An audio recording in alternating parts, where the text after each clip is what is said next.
ये तो स्टार्ट करते हैं प्रैक्टिकल नंबर 3 जो कि है बायोएथिकल इश्यूज।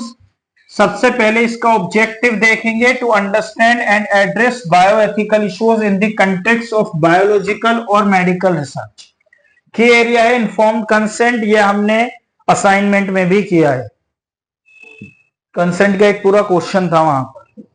रिक्वायरमेंट क्या है? Ensure that participant in research और medical procedure provide informed consent, यानी जो भी पेशेंट या जो भी इंडिविजुअल पार्टिसिपेट कर रहा है आपके रिसर्च में या मेडिकल प्रैक्टिस में, तो उसने रिटर्न में आपको कंसेंट दिया है कि हाँ वो अपनी मर्जी से इसमें पार्टिसिपेट कर रहा है।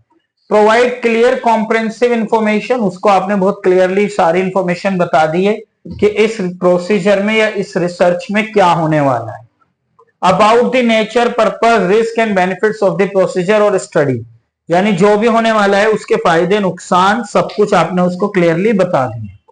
कॉन्फिडेंशियली, यानी चीजों को दुबका के रखना, किसी के भी साथ शेयर ना करना, इसकी प्रोटेक्शन होना चाहिए। Maintain the confidentiality of patient and research participant information, जो भी अपनी निजी जानकारी वो आपके साथ शेयर कर रहे हैं आप वो किसी और के साथ शेयर नहीं करेंगे, इस बात की श्योरिटी होनी चाहिए।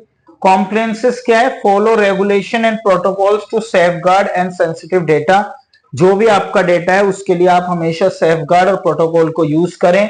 किसी भी तरीके से आपका डेटा लीक और शेयर नहीं होना चाहिए किसी के भी साथ। एथिकल रिसर्च प्रैक्टिस क्या है इसमें? Approve obtain approval from an ethic committee, institutional review board जिसको बोलते हैं IRB, बिफोर कंडक्टिंग रिसर्च। यहां से आपको अप्रूवल मिलना चाहिए कि आप जो भी रिसर्च है उसको कंडक्ट करने वाले हैं IRB के थ्रू। इंटीग्रिटी होना चाहिए, adhere to ethical guidelines for conducting research including avoiding to harm participants and ensuring scientific integrity, यानी जो भी आप काम कर रहे हैं वो साइंटिफिकली बेस्ड होगा, सिर्फ बातों पर नहीं होगा, प्लस आपके पास उसका अप्रूवल है और जो भी पार्टिसिपेंट उसमें आने वाले हैं उनको किसी भी तरीके का रिस्क या उनकी जान को खतरा नहीं है। मेक श्योर अबाउट इट, तभी आपको अप्रूवल मिलेगा। इक्विटी एंड जस्टिस,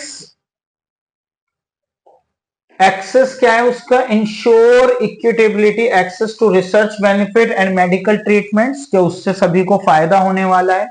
बायस क्या? Address and mitigate bias in research and clinical practice, यानी किसी भी तरीके का भेदभाव उसमें नहीं हुआ है ना ही होगा। Make sure about it.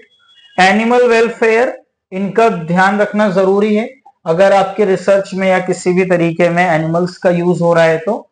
Treatment क्या है? Follow ethical guideline for the care and use of animal in research, आपकी किसी भी रिसर्च पर्पज में अगर एनिमल का यूज है तो एनिमल वेलफेयर की क्या गाइडलाइंस हैं वो पता होना जरूरी है, अदरवाइज ये भी आपको परेशान कर सकते हैं।